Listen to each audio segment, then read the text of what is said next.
So after the Supreme Court told the Second Circuit to do their jobs, the Second Circuit has now held hearings in 5 cases which challenge the state of New York's defiance of the New York State Rifle and Pistol Association versus Bruen decision. So let's talk about this.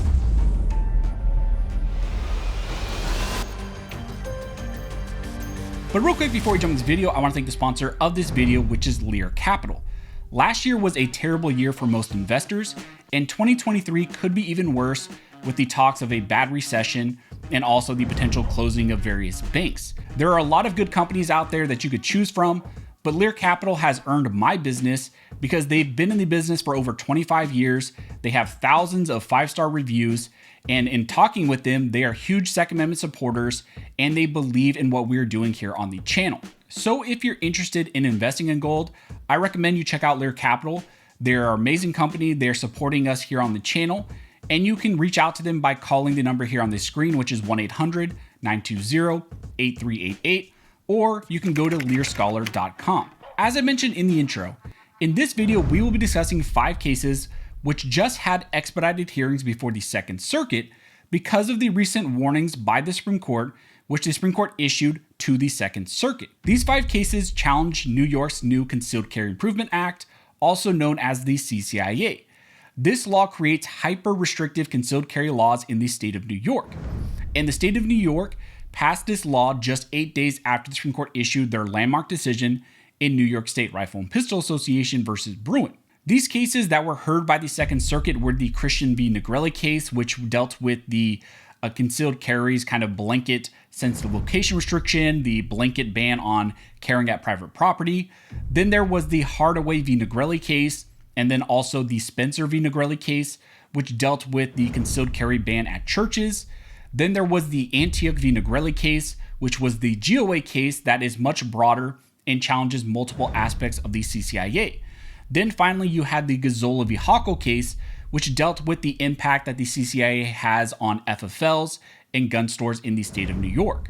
Now, in this first case, which is Christensen, which dealt with the whole vampire rule issue, which is coined now, or essentially the restriction on private property carry, where you need the private property owner or the business to actually grant you approval to carry at that location.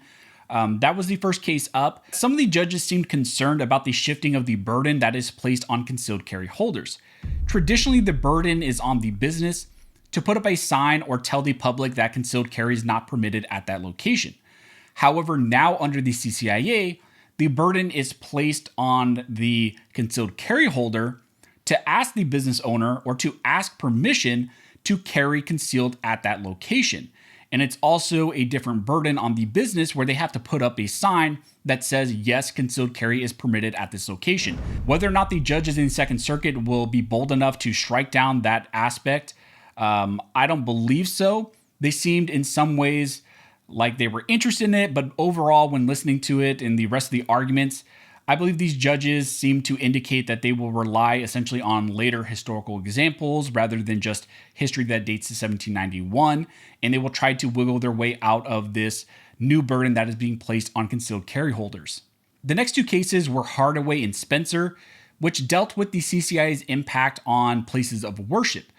Hardaway was a Second Amendment challenge, whereas the Spencer case was a First Amendment challenge to the law. One of the interesting kind of decision points or argument points during the hearings was the fact that the pro-gun attorney pointed out that historically, these historic sensitive locations were those places where guns were maybe banned, but then the government would step in and take the burden on themselves to provide self-defense or to provide defense to the public.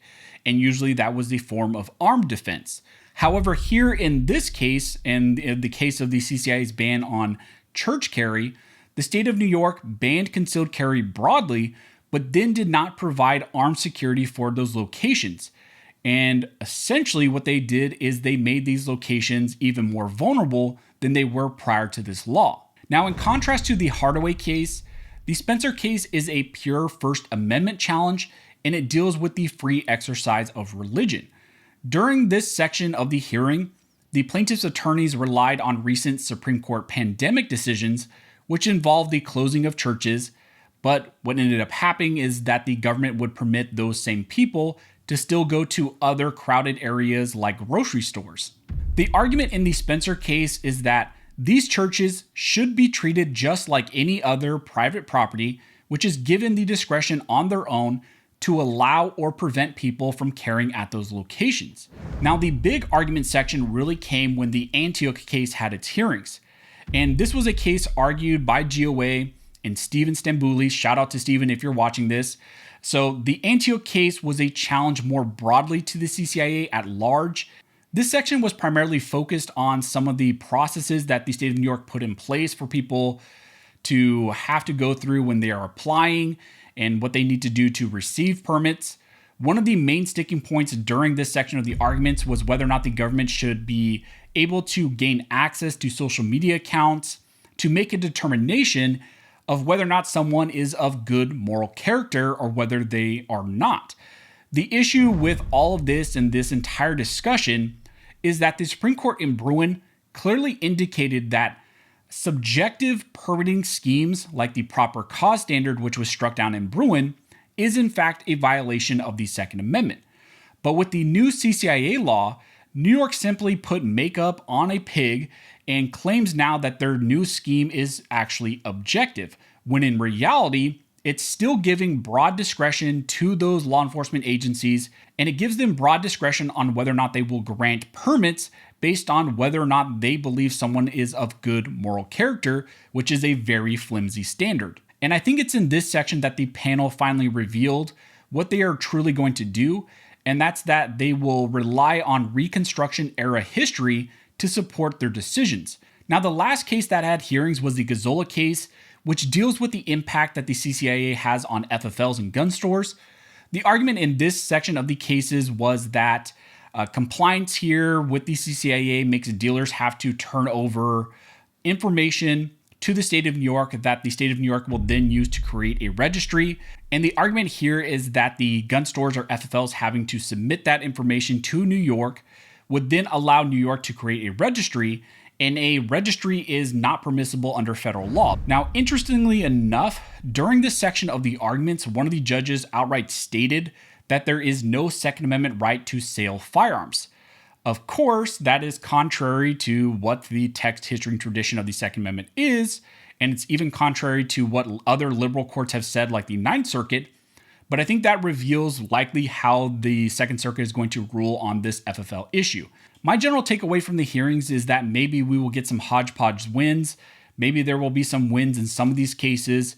At best, maybe the overarching private property restriction might go away. Maybe there will be a decision against the church carry bans. I think the permit application process will likely get upheld along with the various sensitive location restrictions. I think in making their ruling, however, the Second Circuit will use later history, which they indicated, and they will not rely purely on history dating to 1791. However, all of this, I think, is going to lead where this case ultimately will be resolved, and that's before the Supreme Court. The Supreme Court already indicated in the emergency application and that denial that if the Second Circuit does not do the right thing, if they don't actually rule on these cases appropriately, then the plaintiffs in these cases can come back to them and seek Supreme Court review. I think the Second Circuit will get the analysis very wrong. They're going to rely on the wrong type of history, and that's going to set the framework for a renewed request up to the Supreme Court for Supreme Court review. So that's just my quick overview of the 5 cases that happened in the state of New York before the Second Circuit. But if you have any questions, go ahead and comment down below, and I will try to answer the best of my ability. Also, if you like this video and you would like to support the channel, one of the best ways to do that is to like, comment, and subscribe. All those things help to fuel the algorithm, and it signals to YouTube that you guys see value in these videos and in this type of two-way news. As always, I want to thank everybody who likes, comments, subscribes, who hits the notification bell, who shares these videos. You guys are directly impacting these videos, impacting this channel, and helping me to reach and educate more people than I could ever do on my own. So as always, thank you all for watching. Don't forget to like and subscribe. And never forget, this nation was built by armed scholars, and this nation will be maintained by armed scholars.